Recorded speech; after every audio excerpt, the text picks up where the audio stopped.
poticaj u kulturnim i kreativnim industrijama grada Osijeka. Tema ovogodišnje kreativne riznice je društveno odgovorna kreativnost i bilo je sasvim logično postaviti jedan panel upravo ovoga tipa. S nama su danas Bela Ikotić, Vladimir Han, Dragan Vulin i Tomislav Jakopec. Dopustite mi, iako ih možda već poznajete, dopustite mi da u nekoliko rečenica predstavim ih njihovim životopisima. Vladimir Han, ukoliko ste bili na otvorenju, već ste čuli da je diplomirao kao magistar ekonomije na Ekonomskom fakultetu u Osijeku. Tečno govori njemački, engleski i francuski jezik, a kada govorimo o njegovoj poslovnoj karijeri, važno je istaknuti da je bio direktor Agencije za marketing i odnose s javnošću, nakon toga voditelj odnosa s javnošću u Hrvatskom narodnom kazalištu u Osijeku, potom na funkciji direktora marketinga u Bobrovu. Nakon toga, zapravo mislim da mu kreće jedna i posve drugačija karijera od one koje je imao u poslovnom svijetu. Dakle, dolazi na funkciju zamjenika dogradonačelnika grada Osijeka. Ako bih istaknula neke od značajnijih projekata kojima se bavio, posebice u posljednjih 2 godine, tada u svakom slučaju spada vođenje i organiziranje projekta prijave na Europsku prijestolnicu kulture grada Osijeka. Vladimire, dobro nam došao.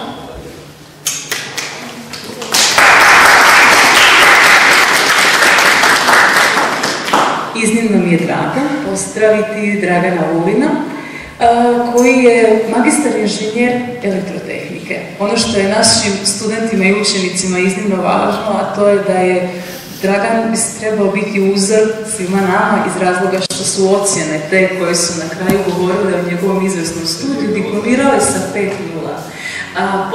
Zahvaljujući tako dobrim ocjenama, naravno da su uslijedile i neke nagrade, od najznačajnijih je rektorova nagrada, godišnja nagrada Hrvoja Požara. Fakulteti prepoznaju takve potencijale i nakon toga ostaje raditi na elektrotehničkom fakultetu kao znanstveni novak na radnom mjestu asistenta. Ono što nisam spomenula kod Vladimira, zajedničko je točka oboma, a to je da su oboje studenti doktorskih studija, Vladimir na odjelu za kulturologiju, odnosno škole za kulturologiju, a Draganica učilišni poslijediplomski doktorski studij elektrotehnike na Elektrotehničkom fakultetu u Osijeku, iako su oni sad nedavno promijenili ime, pa ćete me u principu ispraviti kako je sada točan naziv ovog fakulteta.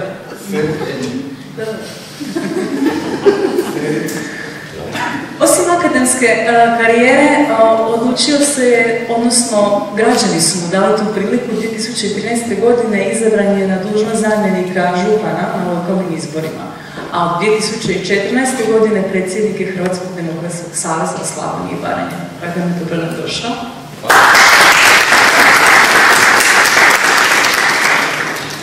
Kulturna i kreativna industrija, prema posljednjoj studiji mapiranja kulturnih i kreativnih industrija koju je proveo, ajmo to tako reći, naručio zajedno sa Ekonomskim institutom iz Zagreba, Hrvatski klaster konkurentnosti kulturnih i kreativnih industrija ima 12 sastavnica.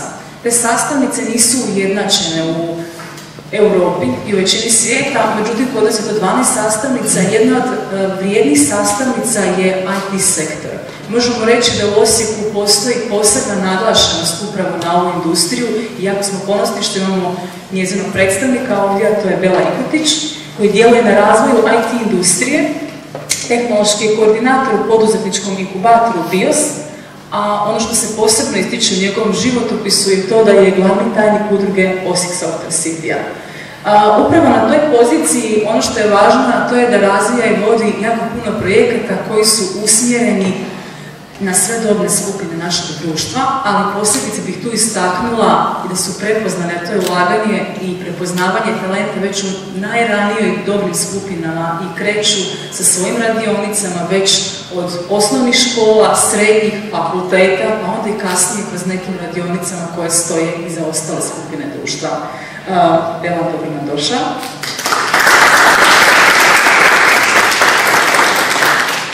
Jako mi je drago što je s nama danas moj kolega sa Filozofskog fakulteta u Osijeku, dr. Tomislav Jakopec, koji je doktorirao na Odsjeku za informacijske znanosti, gdje je i poslijedoktorant na katedri za povijest knjige, nakladništvo i knjižničarstvo Odsjeka za informacijske znanosti Filozofskog fakulteta.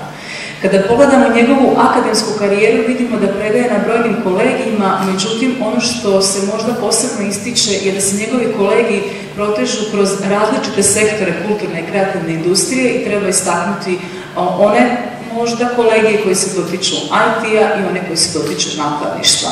Prema tome, područje znanstvenog i stručnog interesa su mu elektroničko nakladništvo, web tehnologije i projektiranje informacijskih sustava.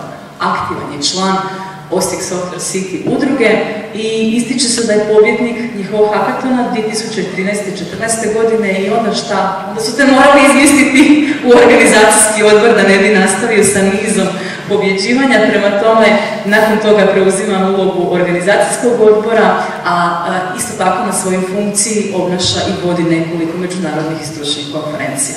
Tomislava, dobar nam došao.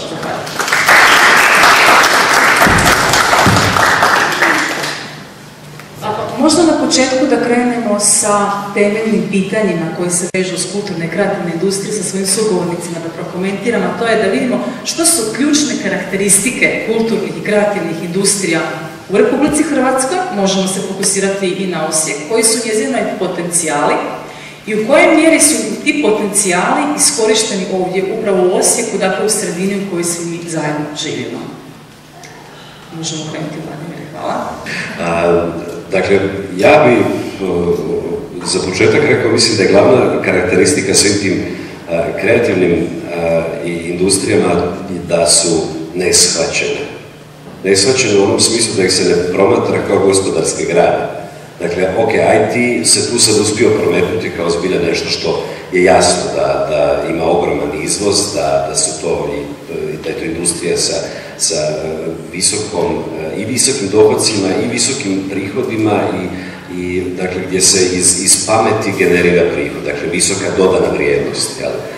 To smo uspjeli shvatiti, ali vjerujem da sve ostalo u kreativnim industrijama ljudi više smatraju umjetnošću nego nečim što doprinosi i bruto društvenom proizvodu naše zemlje. Dakle, to je ne samo stvar Osijeka, nego doista stvar našega društva koje još uvijek te stvari nije prepoznalo kao nešto što je zbilja gospodarstvo. Dakle, to je zajedničko, a definitivno potencijali su ogromni. Dakle, samo treba dopustiti da se razvije. Možemo nastaviti da sugovornike zamoliti.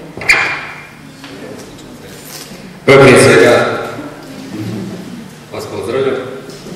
Drago mi je, evo, i hvala što ste mi pozvali ovdje što imam priliku sudjelovati na ovom panelu unutar kreativne riznice, popularizacijskog simpozija. Moram to ponoviti, sviđa mi se ta riječ. Zaista je onako inovativna, a kada govorimo o onom zapravo što je glavna tema ovoga panela, kulturna i kreativna industrija, onda se svakako slažem s ovim, evo i što je Vladimir rekao, možemo ovako ne službeno tako, da ne govorim da gradonačelnik. Osijek zaista je, mislim da ima puno potencijala, još uvijek skrivenih, nažalost, ali dobro da ih ima, a ja se iskreno nadam, evo i vjerujem da upravo i ekonomski fakultet s ovime i što vi radite, i institut Andizet, i da i ono na neki način otkriva tu jednu dimenziju, da i to doprinosi razvoju upravo kulturne i kreativne industrije u našem gradu, samim time i u našoj Osječko-baranjskoj županiji, a općenito, mislim da sam negdje pročitao, nadam se da ne griješim, da kad govorimo o Europskoj uniji, zapravo 4,2% BDP-a Europske unije upravo se odnosi na KKI, kulturnu i kreativnu industriju, što zaista nije zanemarivo, uspoređujući s nekim drugim sektorima, zaista nije zanemarivo i mislim da mi imamo ovdje niz potencijala. Spomenuli ste i u uvodu, predstavljajući naše paneliste danas, i profesora Kupeca i Belu i Dikotića, zapravo Osijek Software City. Možda ću sad tu zadržati s obzirom da i djelatnik sam elektrotehničkog fakulteta, pa mi je to nekako blisko, iako ono u početku 5.0, to ja ne volim ni govoriti, kažem, čuo sam da je to nije prosjek, već dijagnoza.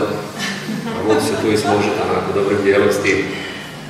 Dakle, to zaista je nešto što je kreativna industrija, nešto što zapravo se stvara, reći ću, niz čega i što ima još puno potencijala za razvoj. Prije svega mislim da mi svi zajedno moramo prepoznati vrijeme u kojemu živimo, da svi, evo vjerujem da nitko od ovdje prisutnih, da svi imaju smartphone, zapravo da cijeli svijet imamo na dlanu, mislim da to je nečiji slogan, to zaista je tako i to je istina i upravo se kroz taj dio trebamo i dalje razvijati. Ima puno toga, odnosno mi imamo sreću što naš grad ima sveučilište i mislim da je to jedan silan potencijal jer upravo mlađe generacije, studenti, srednjoškolci koji će postati studenti, naravno i doktoranti, postdoktoranti, svi djelatnici sveučilišta upravo mislim da imaju, ja bih rekao, za razliku od onih uvjetno rečeno, da nikog ne povrijedimo, od uvjetno rečeno starijih,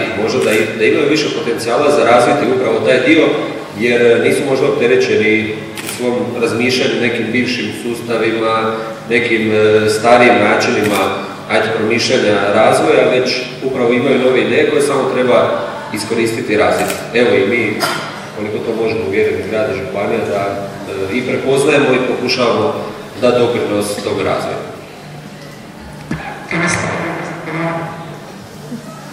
Evo, ja bih se sad samo također složio da prostora za rast, odnosno da je osnovna karakteristika da je nerazvijena kao tako.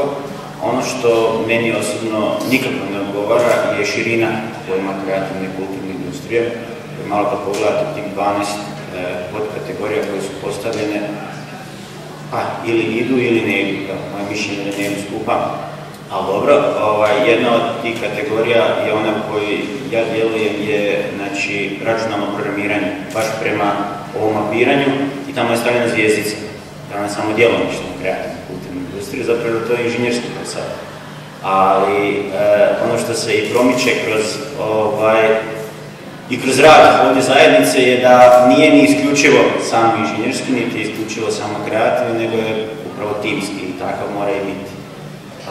Kad se to stavi na stranu, onda ostaje da određeni ljudi, znači ako se gledam sa razine sveučilišta, određene sastavnice trebaju osposobljavati mlade ljude da se pronađu negdje u toj priči i da, ono što se kaže, svoje mjesto pod suncem nađu kasnije u životu. Što je tu onda bitno? Bitno je ne samo razumjeti da se to danas zove kreativna i kulturna industrija i da se ja bavim kreativnom i kulturnom industrijom, ja nisam uopće kreativna.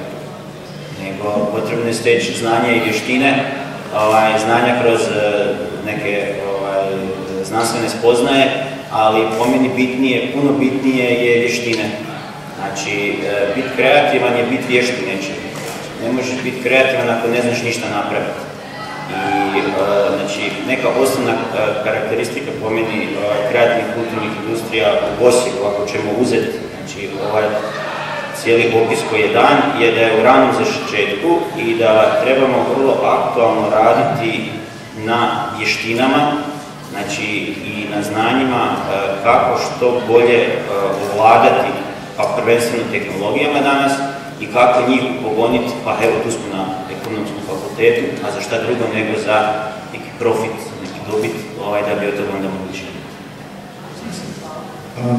Pa evo, to mislim da je dobro rekao da je taj dio kulturne, kreativne industrije zapravo u začetku, a ono što mi zapravo smo u zadnjih 5-7 godina radili je zapravo radili temelje, barno što se tiče ove IT industrije.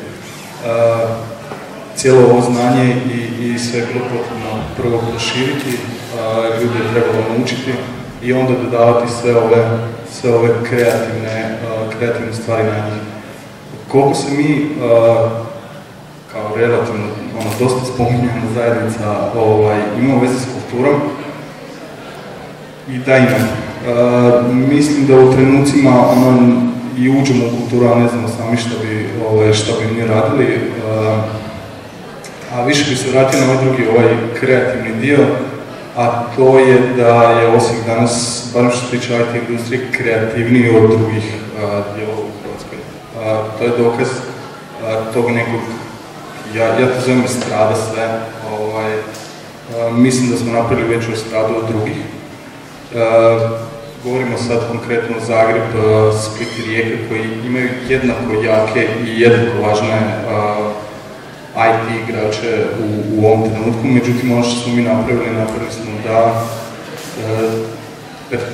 je percepcija puno bolja.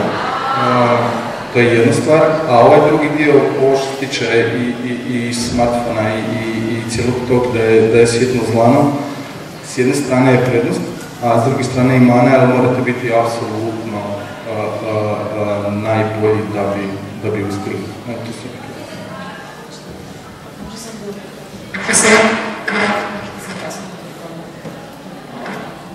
Možda samo kratko da sažmem, a to je da u principu ste svi istaknuli to da je riječ o jednoj značajnoj industriji i ako se analiziraju podaci koje ste spomenuli od Europske komisije, da, nedavno je objavljeno to istraživanje prema kojoj je, kada se promotre sve godine koje su slijedile nakon kriznih godina i recimo to tako rasta u nekim određenim industrijama, upravo je kulturna i kreativna industrija ta koja je jedina zabilježila baš taj visoki rast odnosno svoj profit i dalje u odnosu na ostale industrije.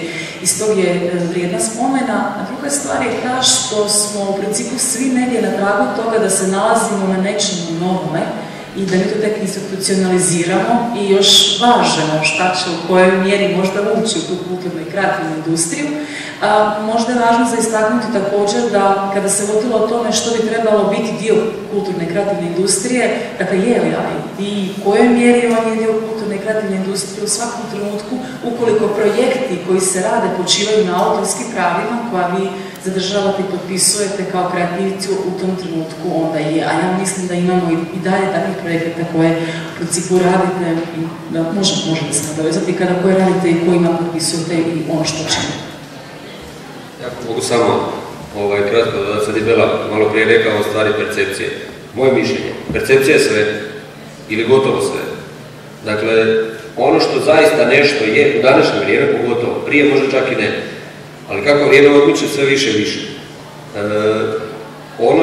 Odnosno, stvari su onakve kakva je percepcija da jest. Možemo krenuti iz svih sfera, ćemo od turizma, pa ako je percepcija ljudi da je neko turističko odredište zanimljivo, da je tamo hrana dobra, da je ovo, to znači da je i zanimljivo i da je hrana dobra i ljudi će tamo ići, oni će ostvariti prihod, što u konačnici, ajde sigurno je jedan od željenih rezultata u tome. Ako je percepcija da je, ne znam, Mercedes kvalitetan auto, kvalitetno vozilo, ne znam, pouzdano, sigurno i tako dalje, on to je. Danas ljudi, općenito, mislim da nemaju vremena testirati nešto ili toliko duboko istraživati, bar ne šire mase, već jednostavno stvari i percepcije. U konačnici, ako ćemo i o politici.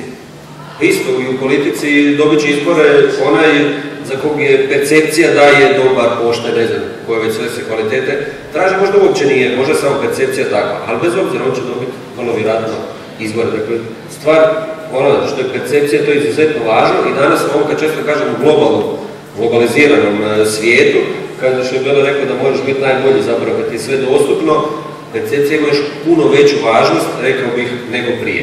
Jer prije su ljudi bez tolikog broja kanala komunikacije i uopće informacija koje su mogli dobiti, bili su pod navodnicima osuđeni na neko blisko okruženje, pa su ono sami isprobavali. Danas je to, evo poslije druge, jutros, ne znam, čitam najljepše plaže, 10 najljepših plaža i proglašena je, mislim, Stinica ili nešto na otoku Visu u Hrvatskoj. Čujte, percepcije u svijetu u Hrvatskoj su, evo, prekrasne plaže, na Visu su lijepe plaže.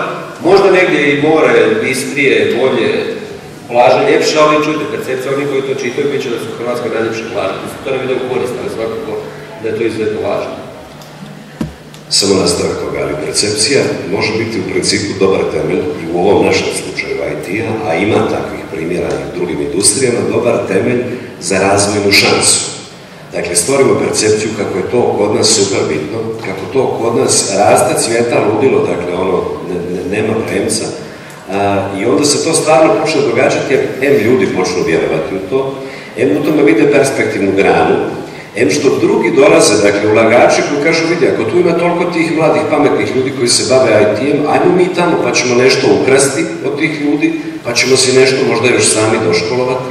Dakle, tako dolazi do razvoja. Onaj glupi primjer koji sam htio s time povezati je recimo Istarska Malvazija, vino. Dakle, ja sam pričao o tome sa Jakopčićem, šta su napravili? Od jednog groznog vina su napravili brand prije nego što su napravili dobro vino. Sad je Malvazija sjajno vino. Zašto?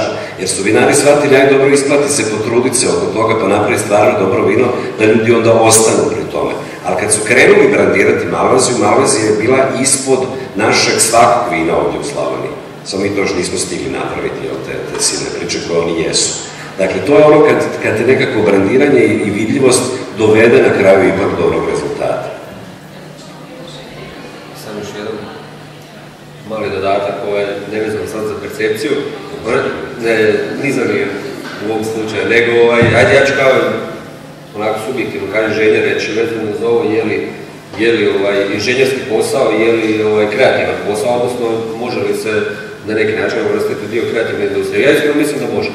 Ne svaki inženjerski posao, ali praktički posebno ovo što radi Osijek Software City, dakle to je nešto zaista stvare, nešto kreiraju, je njihovo autorsko dijelo od niza drugih grana, dakle i inženjerstvo, proizvodnje, ne znam, automobila, projektiranje, ne znam kakvih sustava ili nečega, to svakako smatram da je dio kreativne industrije, odnosno Osijek bi funkcionirao i prije Osijek Software City-a, ali Osijek Software City, odnosno tvrtke koje su uključene, su dale zaista jednu dodatnu dimenziju, jednu dodatnu vrijednost Osijeku u našoj županiji, a naravno sve to njihov kreativni rad, ja bih to tako nazvao. Stoga ne bih isključivao nikako inženjerski posao i taj dio iz kreativne industrije. Ali baš taj dio, znači na nekoliko kreativaca koji i danas su ovdje na kreativnoj riznici ili održavali sva predavanja. Između ostalog i Katarina, vidjeli smo ih sad tamo.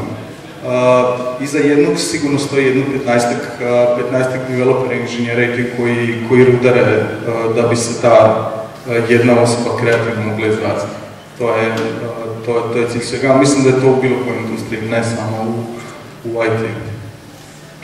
S obzirom na odabir panelista, rasprava i kreće u smjeru IT-a i Osijek Software City-a, koja je definitivno izdvojena kao najjači, možda izdvojeni sektor kulturne i kreativne industrije, pa da pitamo u principu Belu, kako ste vi to uspjeli? Kako smo došli do te točke da nas, kad se išli na razgovore, planiranje oko toga ko bi nam trebao biti panelisti, svakako su mi rekli, dakle, Osijek Software City je nešto, kada govorimo o kulturnim i kreativnim industrijama, grada se izdvaja kao najznačajnije.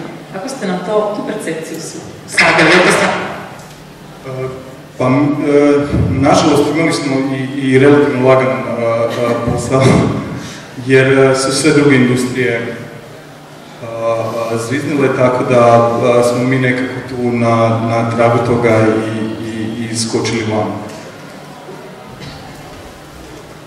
Kako smo to uspjeli? Pa, to je jedna, recimo, Osijek Software City je možda najskladnija zajednica u ovom trenutku, ako govorimo o bilo kojoj sad industriji, govorimo i o Osijeku.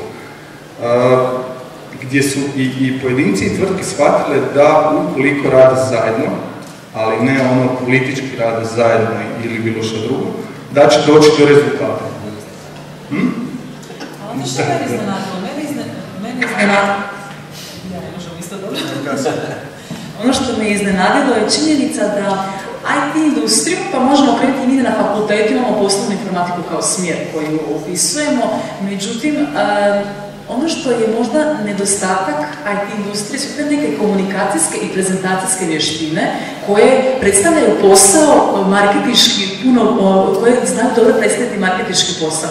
Vi ste pokazali i predstavili to bolje nego možda bilo koju industriju, recimo oglašavanje, koje je to sama, recimo neka priroda posla koju bi trebalo učiniti. Dakle, iskoristili ste ljude koji mogu to najbolje iznijeti kao priču, upravo da predstave točno ono što rade.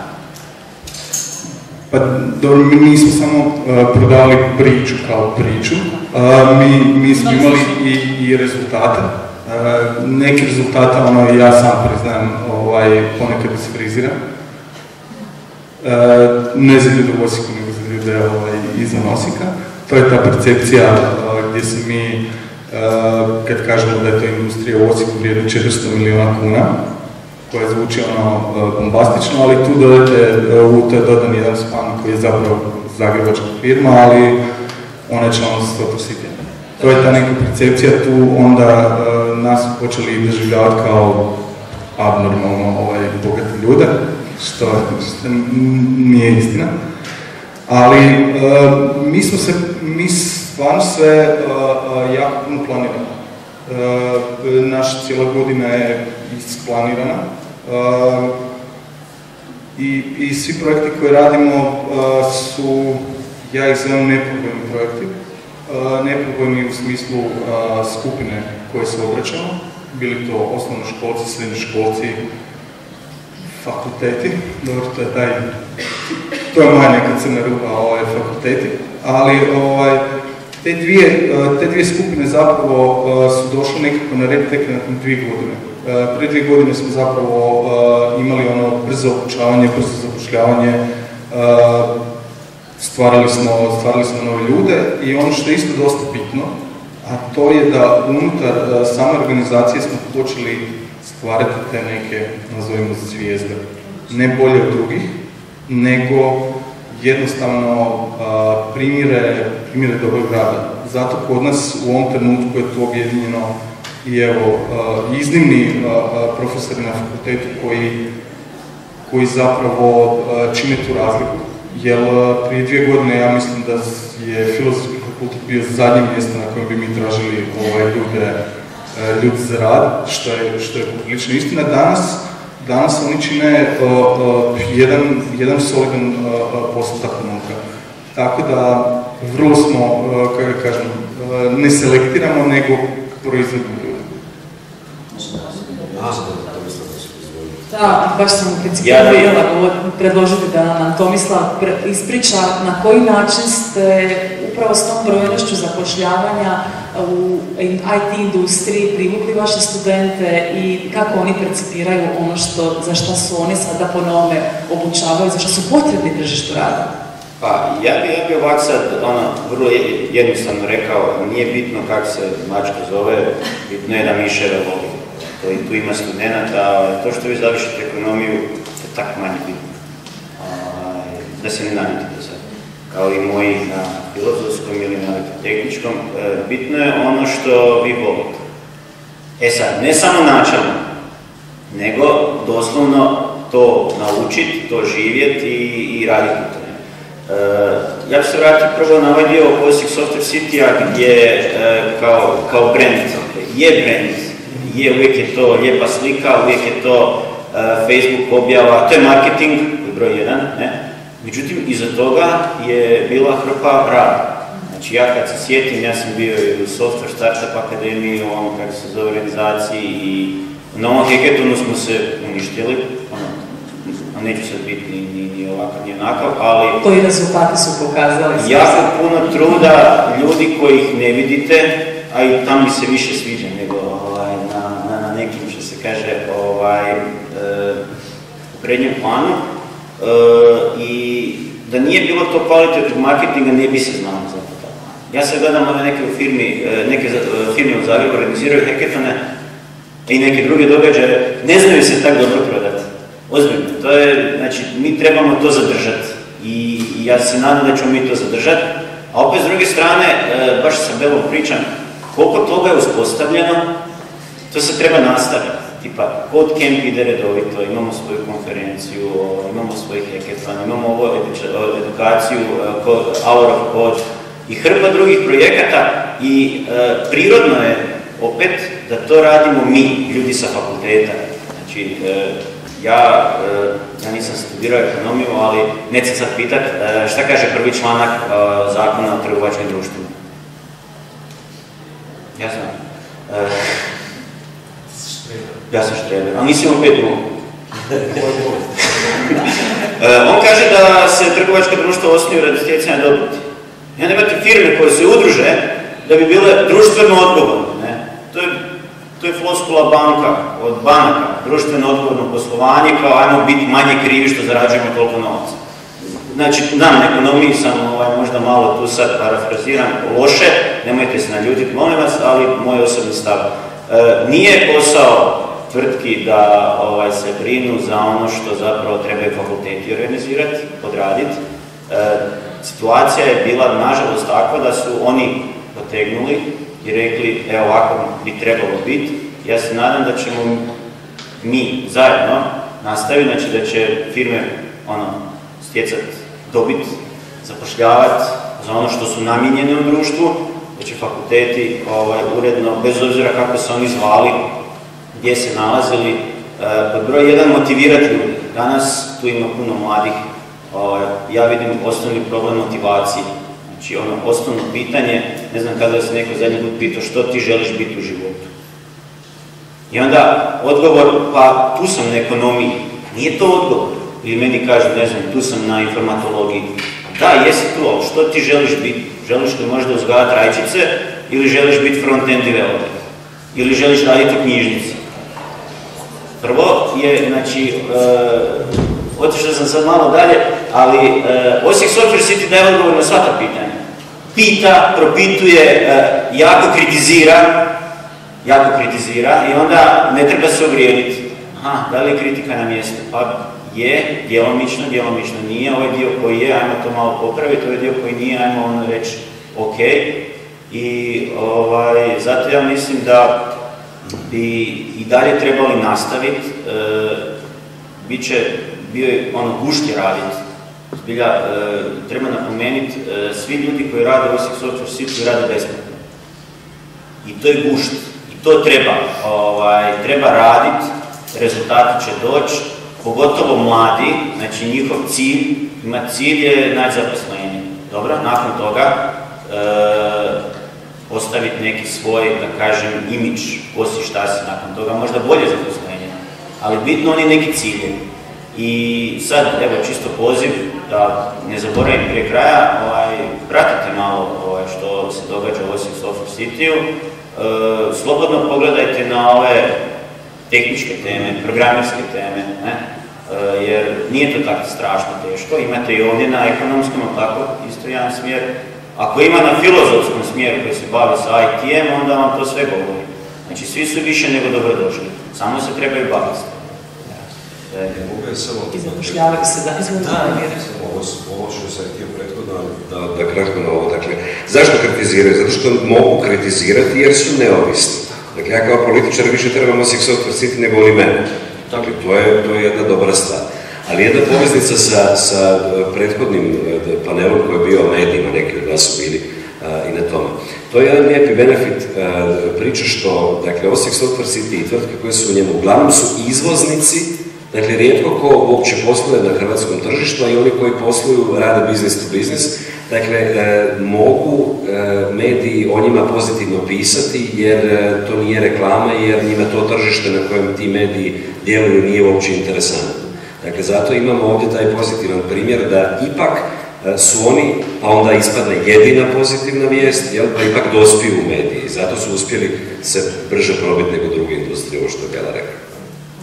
Ja bih sam dodao, kratko Bela govorio, industrija vrijedna 400 milijuna kuna, tako, Osijek Software City. Kažem vam malo, još pridodali ste ovu tvrtku iz Zagreba, koja je član Osijek Software City. Nešto drugo hoću reći, za uspjeh mislim da je važno da sudjeluju ljudi različitih struka, odnosno trebaju mi svih polja. Jer zašto? Mislim da inženjeri općenito su onako često budu skromni u tom pretjerivanju, jer onako imaju grižnju savjesti, ako nešto nije egzaktno, kako će sad reći više. I možda nemaju nekad većina dobre prezentacijske vještine, iako je sjedi tamo Boris Rauš, jedan od osnivača Bambule tvrtke iz Osijek Software City, koji ima izvrsne prezentacijske vještine, to sam se i sam uvjerio i bilo mi izuzetno zadovoljstvo slušati ga. Ali da se vrati do 400 milijuna kuna, recimo da su marketingaši predstavljali to, oni bi rekli vjerojatno 800 milijuna kuna, jer imate još nekih neizravnih dobiti, znate, neki bi tu našli izračun, onako bez grižnje savjesti, barem 800 milijuna kuna, a da politika to prezentira, onda bi bilo jedno 3 milijarde. Jer znate zašto? A ko će to provjeravati, zbrajati? Sreće po sve inženjera, tek onda političar. Odlično, voljela bi da se uključite u raspravu. Prije nego što se uključite u raspravu, možda sad samo jedna ponuda i pitanje. Kako se kreativna riznica može uključiti? Već smo o tome govorili i na predavanju koje je bilo pred Vladimira. Pa sad možda da pitamo i o ostale sugovornike na koji način se kreativna riznica kao platforma koja povezuje sve dionike kulturne i kreativne industrije zapravo može nametnuti i pomoći u ovom sektoru koji je u nastajanju. Evo, ja ću nešto samo kratko. prije par godina nije bilo toliko kreativnosti, zato što ni IT industrija nije bila tako složena. Danas je svakako i vrijeme i mjesto da se svi kreativci uključe u to. Zato što je podloga uspostavljena. Kako surađivati? Pa na razne načine. Mi smo se u zadnjih godinu dana poprilično involvirali u druge projekte, što je u jednom trenutku meni osobno bilo logično. Sad zapravo čekamo da se drugi involviraju u naše projekte. Evo, to je da. Dobro, ja bih ovako naveo, ja sam pogledao program koji Kreativna riznica ima i meni tu nedostaje više onih pravih konkretnih tema, pravih konkretnih vještina koja su potrebna mladim ljudima nakon završetka fakulteta. Znači, pa do razine pojedine tehnologije, znači sa naglaskom na tehnologiju. Jako puno i kod nas i drugdje se uči znanstvenim pristupom, što je u redu. Međutim, šta to znači studentu koji kad dođe na razgovor za posao i na osnovno pitanje, ne znam, CSS selektori, ja se uvijek to sjetim, on gleda ovako i misli si, pa da, to je bilo na drugoj godini. I dobro ako se misli da je to bilo na drugoj godini, jer se sjeća da je bilo na drugoj godini. Ali da zna koji su, ne znam. Tako da, trebalo bi tijekom cijelog, znači Kreativna riznica, da vidim, tu ima puno studenta, pa bi im pomogla po meni upravo sa vrlo ciljanim, vrlo konkretnim, imate i studij i ostalo, evo, nudim se isto za pomoć, sa, znači, konkretnim vještinama koje ljudi mogu steći. Imamo jednu radionicu, baš koja je namjera. Da, ali ja bi to mislio iskreno kontrirao, zato što tu postoji opasnost da se odmaknete od popularizacijskog simpozija. Dakle, tu se dobro krenulo, ako treba napravite još jedan projekt, dakle, EFO Sandizet, Filozofski fakultet, dakle, još nešto što će ići u cilju operacionalizacije ovoga što se popularizira, ali da ne upadete u zamku. Ja bih samo baš o dijelu kreativne riznice i općenito projekata. Naši projekti, recimo Out of Code, ima onaj rezultat, ima ono što mi želimo, a to je da smo recimo u prošle godine uključili 182 škole i preko 7.500 djece. To je bio savršeni uvod u cijelu ovu kurikularnu reformu, koja je opet preopširna i prevelika da bi ju iko čitao, osim samih nastavnika, ali to su teme koje udaraju tamo baš ih trebaju. Tako da mislim kad bilo koji projekt, barem mi radimo, tražimo baš onaj sirovi rezultat. Ono što mi prikažemo, naravno prikažemo da je sve sjajno, divno i tako dalje, ali ono što nas zanima je rudarenje ispod gdje mi nalazimo svoj prostor. Tako da mislim da su to neka dva ona egzaktna rezultata koja tražimo.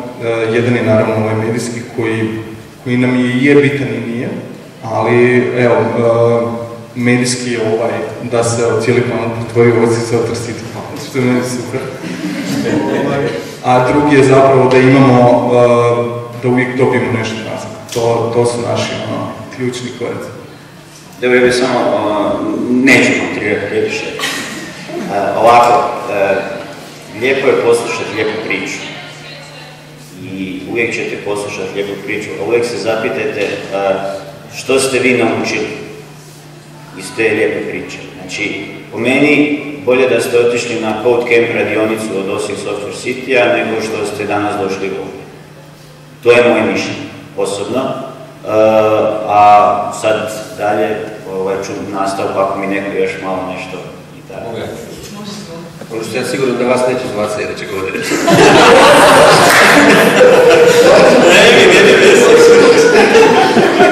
Ja Šalim se malo, ali ajde, kratko vezano za kreativnu riznicu. Dakle, ja zaista iskreno mislim da je ovo izuzetno dobar projekt, manifestacija, popularizacijski simpozij. Zašto? Pa nije ovdje nitko došao ni vi danas da nešto, ajde, pod navodnicom pametno naučite. Dakle, ono što je cilj, pogledajte koliko vas ovdje ima danas. Možda neko nešto nije znao, evo, Osijek Software City, koji je onako nekako se prometno kao glavna tema, ali i o nečem drugom što postoji u našem gradu, u županiji, niz ovih drugih predavanja, radionica, pa ljudi će doći. Zapravo, vi na ovom simpoziju prezentirate sve ono što mi imamo, sve one i potencijale koje možda još nismo otkrili. Ja sam siguran od svih ljudi, a nekoliko stotina, da ne kažem tisuća ljudi, koji će posjetiti ove panele, radionice, ne znam, vježbe, predavanja, sve što se održava tijekom ovoga četverodnevnog simpozija, da će bar nekome onako ona lampica se upaliti, nešto kliknuti, možda će neko dobiti neku ideju, pridružiti se nekoj udruzi, pridružiti se, ne znam, informirati se više o Osijek Software City, dobiti neku ideju za svoj dalje razvoj, vidjeti možda što nije znao da uopće postoji u gradu, županiji, negdje dalje, pa će se nastaviti razvijati, više interesirati u tom polju. Tako da mislim da ste vi napravili jednu izvrsnu stvar, ali posebno vam treba čestitati i zahvaliti što sve radite volonterski. U današnje vrijeme, kada često kažem da sve se radi zbog profita, vi dokazujete da to nije tako. I niz oni koji ovdje nastupaju, drže predavanja, zapravo za ništa drugo, već zaista za neku opće društvenu korist, za razvoj društva. Stoga mislim da je svakako dobro. Samo jednu stvar još digresiju na ovo što je Bela rekao, volimo egzaktne rezultate, tako to sad će me moja profesorica u čelo poljubiti, dakle i promjena percepcije javnosti je itekako egzaktno mjerljiva, dakle i to se može izraziti u brojkama, tako da ovo što je cilj kreativne riznice mislim da se itekako postiže. Stvar je u tome da smo zapravo sad s ovom raspravom pokazali da je riječ o jednoj heterogenoj industriji. To je toliko različitih i suprotstavljenih, navodno suprotstavljenih strana, gdje možda kolega ne bi percipirao kao film, gluma, dizajn, da su možda dio kulturne i kreativne industrije. Međutim, to i je najveći problem. Kako sve one koji su dio kulturne i kreativne industrije koja počiva na projektima i autorskim pravima staviti za isti sto i staviti prema istom smjeru i voditi prema onome što treba biti taj konačni neki proizvod bilo kojeg projekta koji se započne.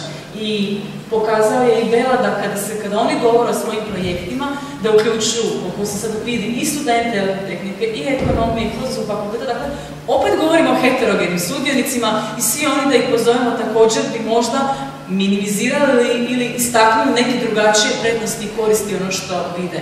Ovaj simpozij je namijenjen tome da se upoznate sa kulturnim i kreativnim industrijama. Teško je natjecati se, pogotovo brojkama i profitom, koji će se u konačnici nametnuti za uspoređivanje koja je industrija uspješnija ili je manje uspješnija u odnosu na neku drugu. Dakle, važno je istaknuti što jest dio kulturne i kreativne industrije, što sve spada u nju. Žao mi što Ivana Nikolić-Popović nije ovdje, ona je predsjednica Hrvatskog klastera konkurentnosti kulturnih i kreativnih industrija, koja, oni okupljaju nešto više od 200 članova i vrlo je ponosna na činjenicu da je za stol stavila pa baš one koji možda nikad zajedno ne bi sjeli za stol i razgovarali o istoj temi, jer su heterogena skupina i to je izazov koji stoji pred i na regionalnoj i na državnoj razini kako institucionalizirati ovu industriju s obzirom na onu raznoliku lepezu djelatnosti koja se nalazi u njoj. Ne bi govorila o nuđenju proizvoda i usluga, isključivo o projektima na koji oni zajedno rade. Pružam sad priliku da možda iskomentirate neke od ovih izlaganja koja su sada bile i postavite koje pitanje našim panelistima.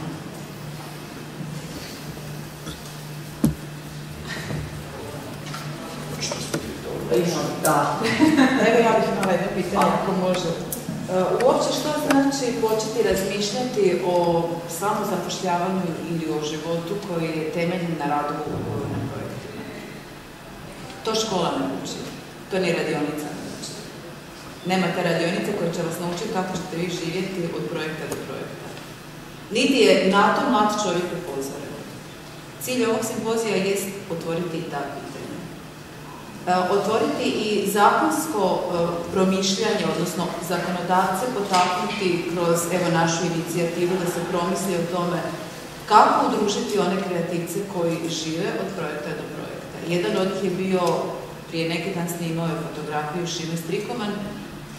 Neformalno smo više doznali o njegovim prijeporima nego što je izložio na samom predavanju, jer mi teško iznosimo probleme, pogotovo kada su vezani uz financije. Naše osobne, svako od nas.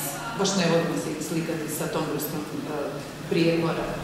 A kreativci, odnosno osobe i pojedinci koji uspijevaju izraziti se projektom kroz sadržaje određene, često su prisiljeni ne živjeti od plaće koju dobivaju redovito, nego od projekta do projekta. Ta skupina je ugrožena, nije institucionalizirana i tek u formaliziranju. Mislim da današnje mlade i buduće generacije će dobrim dijelom biti i obrazovane tako da mogu od sebe očekivati izražavanje koje je individualno i projektno orijentirano, ali im pomoći da nađu svoj put u toj vrsti projekcija budućnosti. Mislim da je čak negdje dobra volja, obaveza, možda čak i želja onih koji se bave mladima.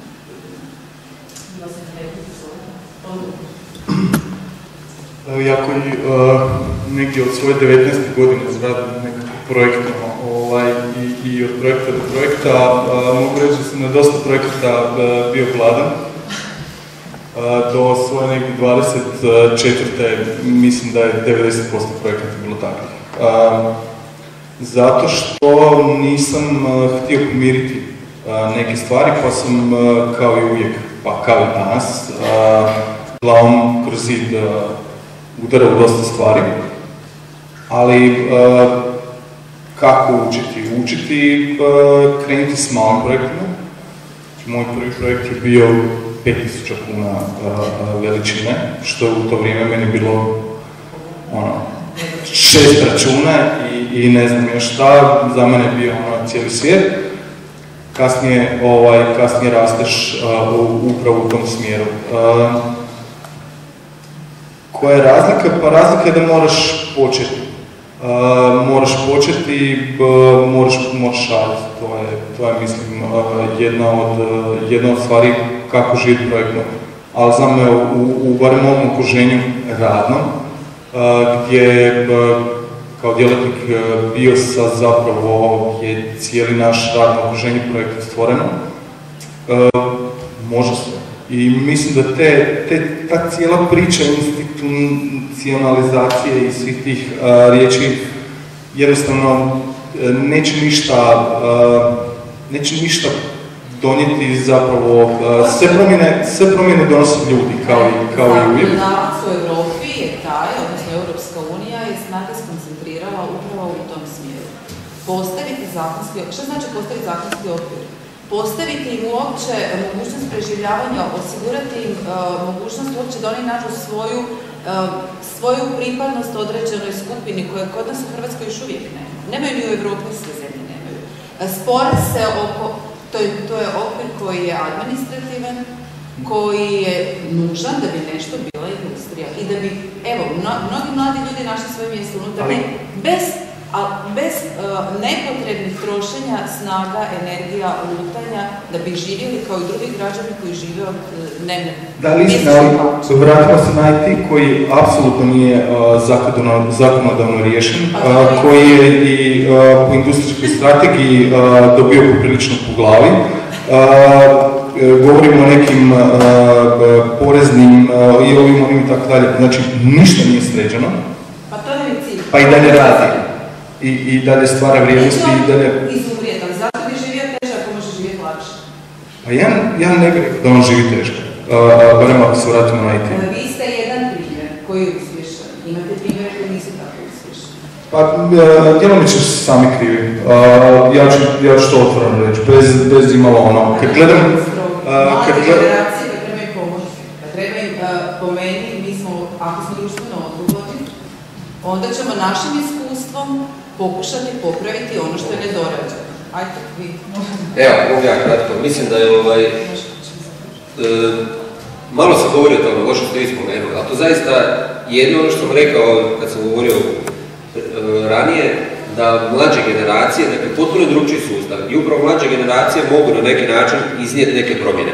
A ovo je velik problem u društvu i susrećemo se s njim danas. I ja sam se neki dan, evo, prije nekih mjesec dana u županiji, konkretno ću vam reći, imamo nekih 40-ak ljudi koji su u svakom trenutku na stručnom osposobljavanju, što je mjera Hrvatske vlade, odnosno Hrvatskog zavoda za zapošljavanje. Izdvojio, bilo je 5 pravnika, ljudi koji su završili pravni fakultet i koji su bili već pred kraj tih godinu dana na stručnom osposobljavanju. Zvao sam ih kod sebe u ured, dakle, kažem, ajmo iskreno karte na stol, što se kaže, nema šanse da ostanete praktički niko od vas u županiji. Županija ima svoju sistematizaciju, broj radnih mjesta, ne možemo ići preko toga. Ko zna kad će neko sljedeći od pravnika ići u mirovinu, to je šansa, ali sigurno vas 5 neće ostati u županiji. U tom trenutku, bilo to malo prije više mjesec dana, raspisivao se natječaj prekogranični program, odnosno CBC, prekogranična suradnja, Mađarska, Hrvatska i Hrvatska, Srbija. Jakem ako želite, neki od njih su imali još 3, neki 4 mjeseca do tih godinu dana, dajemo priliku, nama treba ljudi, općenito u Osijeku, u županiji, u cijeloj Hrvatskoj nam nedostaje dobrih projekt menadžera. Ako ste zainteresirani za to, ako se vidite u tom području, imate još neko vrijeme, radite na projektima, pripremajte projekte za županiju, za upravni odjel, za zdravstvo, za prosvjetu.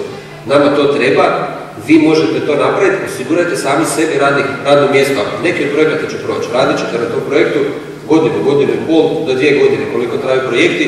U tih 2 godine nešto će se dogoditi, ili ćete ostati negdje raditi, ili će doći u međuvremenu novi projekt.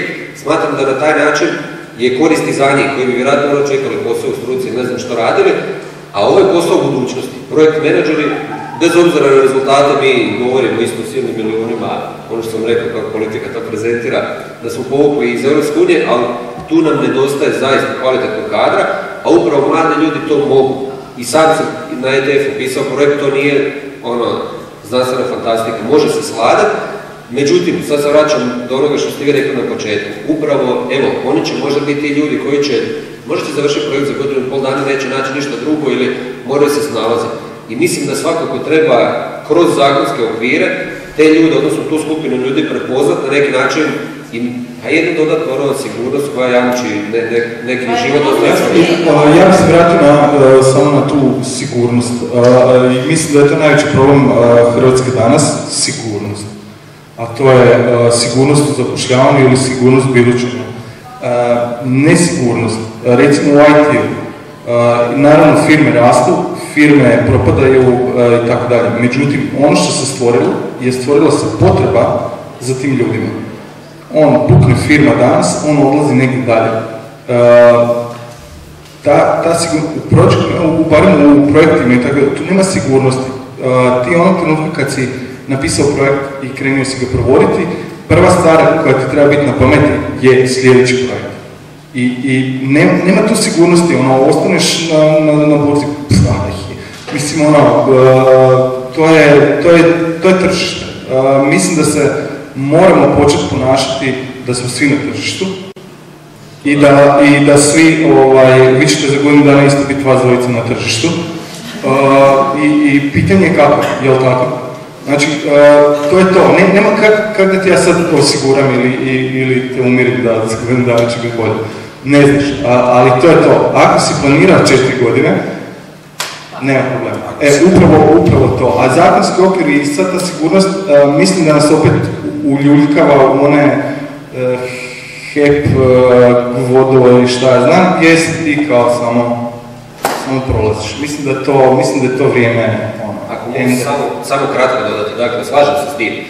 Jer ono što danas imamo ostavštine starog sustava, da neko, ja ću uzeti na primjeru županije, neko ko sjedi u upravnom odjelu ili ne znam, radi, ne radi, do mirovine praktički tu je, njega niko ne dira, on je, ne znam, negdje ovdje, a neko ko sjedi s njim i radi možda više od njega, isto za javno dobro provodi neki projekt, on je potpuno nesiguran, nema nikakve te sigurnosti, iako nikad neće biti ono prije, ne treba biti. Međutim, treba te dvije razine pokušati dovesti što bliže. Da nema te velike razlike između, kažem, ostavštine starog sustava i ovih novih koji su ni do nekog na zemlji. Ja mislim da mi svi govorimo isto, a to je da se vrijeme promijenilo na način da se radi projektno, da se manje radi HEP-ovski na druge druge načine, a kreativna riznica zapravo promišlja tu novu priliku, novu situaciju i mladim ljudima daju uvid u to što se oko njih događa, što oni od Facebooka i nekih drugih medija trenutno niste mogli vidjeti. I lijepo što ste nam se pridružili. Upravo to je ono što čim bih voljela i zaključiti ovaj panel, a to je da cijeli svoj životni vijek trebamo učiti i razvijati svoje vještine, jer se tržište neprestance mijenja, treba učiti i pratiti nove stvari i razvijati svoje vještine, a naravno tu je na nama da osiguramo vam i nove informacije o tome, a onda i neke radionice gdje ćete stječi i razvijati ono područja koja vas zanimaju. Ja vam se svima zahvaljujem, prvenstveno panelistima i našim dragim posjetiteljima na dolasku na ovaj panel. Hvala vam lijepo.